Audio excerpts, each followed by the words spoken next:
Sweden దేశంలో కాల్పులు కలకలం రేపుతున్నాయి. ఒరెబ్రో నగరంలోని అడల్ట్ ఎడ్యుకేషన్ సెంటర్లో ఈ కాల్పులు చోటు చేసుకున్నాయి. నిందితుడు సహా 10 మంది విద్యార్థులు దుర్మరణం పాలయ్యారు. సుమారుగా 5 మంది విద్యార్థులకి తీవ్రమైనటువంటి గాయాలు కూడా అయ్యాయి. అయితే స్కూల్లోకి చొరబడినటువంటి ఒక్కసారిగా ఆ వ్యక్తి కాల్పులకు తెగబడ్డాడు. ప్రాణాలను కాపాడేందుకు స్కూల్ పై నుంచి విద్యార్థులు దూకేశారు. సో తమ ప్రాణాలని కాపాడుకునేందుకు ఆ వ్యక్తి దగ్గర నుంచి ఆ కాల్పుల నుంచి బయటపడేందుకు వారంతా కూడా స్కూల్లో నుంచి దూకేశారు. వెంటనే రంగంలో దిగినటువంటి నిందితుడు పోలీసులు మట్టుబెట్టారు. స్వీడన్ చరిత్రలో అతిపెద్ద కాల్పుల ఘటన ఇది. మీరు చూడవచ్చు ఆర్టీవీ స్క్రీన్ పైన కాల్పుల సంఘటనకు సంబంధించి కాల్పుల శబ్దాలు కూడా మనం వినబడుతూ ఉన్నాయి. అడల్ట్ ఎడ్యుకేషన్ సెంటర్ అది. ఆ విద్యార్థులకు సంబంధించి మీరు చూడండి ఆర్టీవీ స్క్రీన్ పైన మొదటి బాక్స్ మీకు కనబడుతోంది.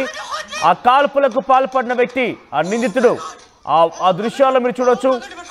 సో పరుగులు పెడుతూ ఒక్కసారిగా విద్యార్థులంతా పరుగులు పెడుతూ ఉన్నారు. సడన్ గా ఎక్కడి నుంచి వచ్చాడో ఏందో తెలియదు కానీ ఆ లోపలికి ఎంట్రీ ఇచ్చి డైరెక్ట్ గా కాల్పులను ప్రారంభించేశాడు. దీంతో ఒక్కసారిగా విద్యార్థులంతా స్కూల్ దగ్గర నుంచి దూకేసి వారంతా పరుగులు పెట్టొకసారి సంఘటన స్థలం నుంచి ఆ దృశ్యాలు వినండి. మీరు ఆ సౌండ్ చూడండి, చాలా క్లియర్ గా శబ్దాలు కూడా వినబడుతున్నాయి ఆ గన్ ఫైరింగ్ కి సంబంధించి.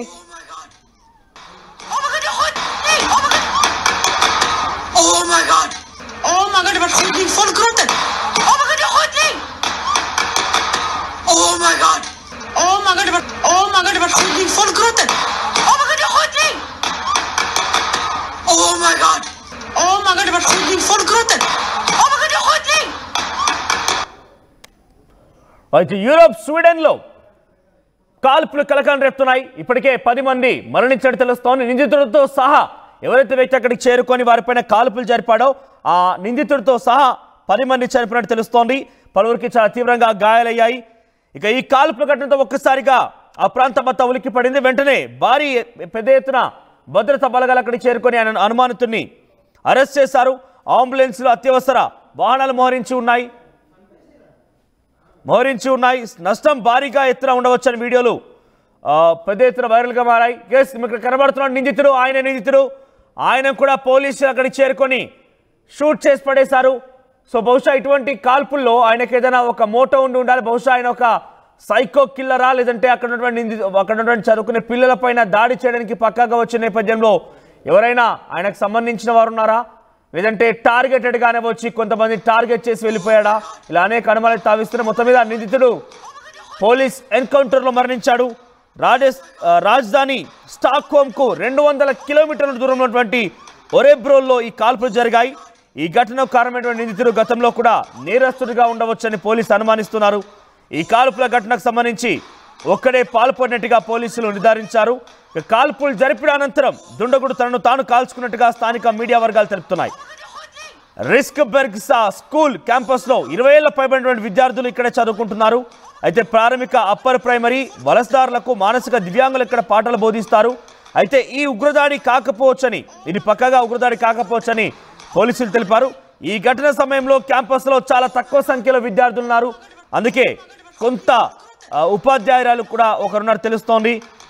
ఈ ఘటనతో క్యాంపస్లో ఉన్న విద్యార్థులను పక్కనున్న భవనాల్లోకి తరలించారు. ఘటనపైన ఆ దేశ ప్రధాని ఉల్ఫ్ క్రిస్టర్సన్ స్పందించారు. స్వీడన్కి ఇది ఎంతో బాధాకరమైన రోజని ఆయన పేర్కొన్నారు. ప్రశాంతంగా ఉండే యూరోప్ దేశంలో కాల్పులు జరగడం చాలా అరుదు. అయితే కొన్నేళ్ల నుంచి గ్యాంగ్ వార్లు పెరుగుతున్నాయి. దానికి తోడు అక్రమ వలసలు స్వీడన్కి తలనొప్పిగా మారాయంటూ కూడా ఆ దేశ ప్రధాని ఉల్ఫ్ క్రిస్టర్సన్ చెప్పుకొచ్చే ప్రయత్నం చేశారు. సో మొత్తం మీద ఈ నిందితుడు ఒక సైకో కిల్లరా, గతంలో కూడా నేరస్తుడిగా ఉన్నాడా, లేదంటే టార్గెటెడ్గానే స్కూల్లోకి వచ్చి కొంతమంది పిల్లల్ని టార్గెట్ చేసి ఆ కాల్పులు జరిపాడా? ఏదేమైనా కూడా నిన్న జరిగినటువంటి ఈ కాల్పుల ఘటనలో కొంత తక్కువ శాతంగా అక్కడ పిల్లలు ఉండడమే కొంత మంచి జరిగింది. లేదంటే ఇంకా చాలా పెద్ద మొత్తంలో మరణాలు సంభవించి ఉండేవి. ఈ సైకో కిల్లర్ కారణంగా ఇంకా చాలామంది ప్రాణాలు కోల్పోయేవారు పిల్లలంటూ కూడా అక్కడ పోలీసులు చెప్తున్నారు. ఏదేమైనా కూడా ఇటువంటి ఘటనలు ఇతర విదేశాల్లో డైరెక్ట్గా స్కూల్లోకి వెళ్ళి కాల్పులు జరపడాలు, ఒక వర్కింగ్ ప్లేస్లోకి వెళ్ళి కాల్పులు జరపడం నిత్యం మనం వార్తల్లో చూస్తూనే ఉన్నాం. అయితే ఈ సంఘటనలో ఆ రకంగా కాల్పులు జరుపుతున్న నేపథ్యంలో విద్యార్థులు, పిల్లలు తమ ప్రాణాలు కాపాడుకునేందుకు స్కూల్ పై నుంచి దూకేశారు. దాంట్లో చాలా మంది తీవ్రంగా గాయాల పాలయ్యారు. మరొక 10 మంది పైన వరుసగా కాల్పులు జరిపి వారందరి ప్రాణాలని గాల్లో కలిపేశాడు ఈ దుర్మార్గుడు. సో ప్రజెంట్ దానికి సంబంధించి ఒక బిగ్ బ్రేకింగ్ న్యూస్ చూస్తున్నాం మనం. స్వీడన్ దేశంలో, యూరోప్ దేశంలోని స్వీడన్లో జరిగింది ఈ యొక్క ఘటన. ఒక ఎడ్యుకేషన్ సెంటర్లోకి చొరబడినటువంటి ఈ నిందితుడు వారిపై కాల్పులు జరిపి ఆ పిల్లల ప్రాణాలను తీసేశాడు.